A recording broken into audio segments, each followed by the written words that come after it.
perkenalkan saya Lia Tarigan dari kelas 11 IPA 1 SMA Negeri 1 Tigawana. Di sini saya akan menjelaskan materi tentang teks eksplanasi, tugas dari Ibu SSI. Yang pertama yang perlu kita ketahui yaitu pengertian teks eksplanasi.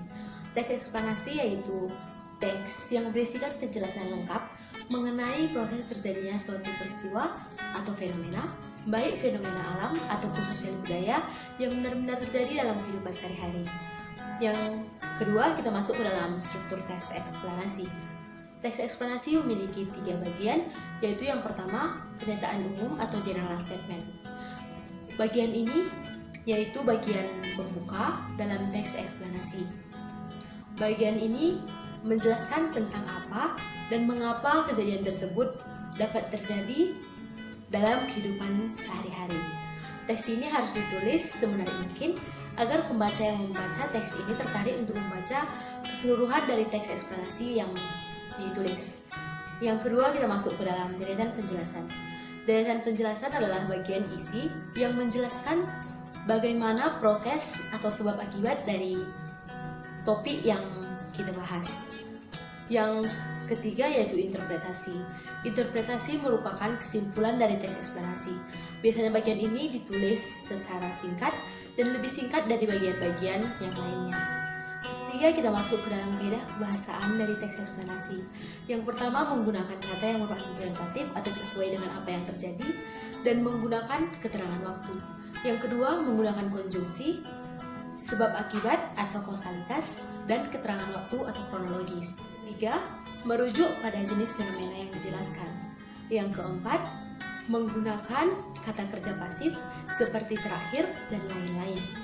Yang kelima, menggunakan kata peristilahan dan merujuk pada peristiwa yang dijelaskan. Yang keempat adalah ciri-ciri teks eksplanasi, yaitu yang pertama menggunakan struktur, yaitu pernyataan umum, deretan penjelas, dan interpretasi. Yang kedua, informasi yang dimuat berdasarkan fakta yang sesuai dengan apa yang terjadi. Yang ketiga, fakta yang dicantumkan dalam teks eksplanasi bersifat ilmiah. Yang keempat, logis. Artinya, penjelasan dalam teks eksplanasi bersifat logis dan teoretis. Yang kelima, objektif. Artinya, penjelasan dalam teks eksplanasi memiliki argumen yang didukung dengan fakta atau data yang relevan sehingga dapat dijadikan rujukan yang valid, yaitu manfaat dari teks eksplanasi. Yang pertama, dengan membaca teks eksplanasi, pembaca dapat menambah ilmunya dan mewujudkan generasi muda yang cerdas dan intelektual. Yang kedua, dengan membaca teks eksplanasi, pembaca dapat mengetahui asal-usul atau proses terjadinya suatu fenomena, baik yang terjadi di lingkungan alam maupun sosial budaya. Yang ketiga, dengan membaca teks eksplanasi, pembaca dapat mengetahui tentang hal-hal yang bersifat ilmiah. Yang keenam yaitu langkah-langkah dalam menulis teks eksplanasi. Langkah-langkah untuk menulis teks eksplanasi, yang pertama yaitu menentukan topik.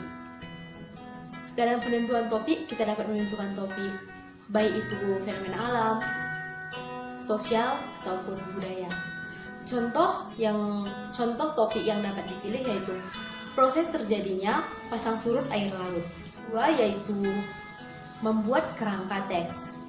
Dalam membuat kerangka teks, kita harus memperhatikan struktur teks eksplanasi, yaitu identifikasi fenomena, gambaran rancangan penyelesaian, dan ulasan.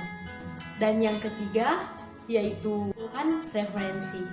Mengumpulkan referensi ini memiliki arti kita mengumpulkan data-data yang bersifat fakta dan benar-benar terjadi dalam kehidupan sehari-hari untuk dapat kita cantumkan dalam teks eksplanasi kita nantinya. Keempat yaitu pengembangan teks. Di tahap inilah kita mengembangkan kerangka yang sudah kita buat menjadi teks eksplanasi yang utuh. Di sini kita harus menyesuaikan teks tersebut sesuai dengan struktur atau ketentuan, yaitu pernyataan umum, deretan penjelasan, dan interpretasi. Di tahap ini kita harus menggabungkan kata demi kata sehingga jelas dan mudah dipahami nantinya oleh pembaca. Di sini untuk menghubungkan antar kalimat kita boleh menggunakan konjungsi, sehingga kalimat yang nantinya kita buat menjadi teks eksplanasi bisa menjadi teks yang utuh dan mudah dimengerti oleh para pembaca. Sebagai tambahannya, saya mencantumkan satu contoh teks eksplanasi berjudul sampah. Pernyataan umum. Sampah adalah barang-barang bekas yang tidak terpakai lagi, yang keberadaannya mengganggu bagi kehidupan kita. Sampah dapat dibedakan menjadi dua jenis, yaitu sampah organik dan sampah anorganik.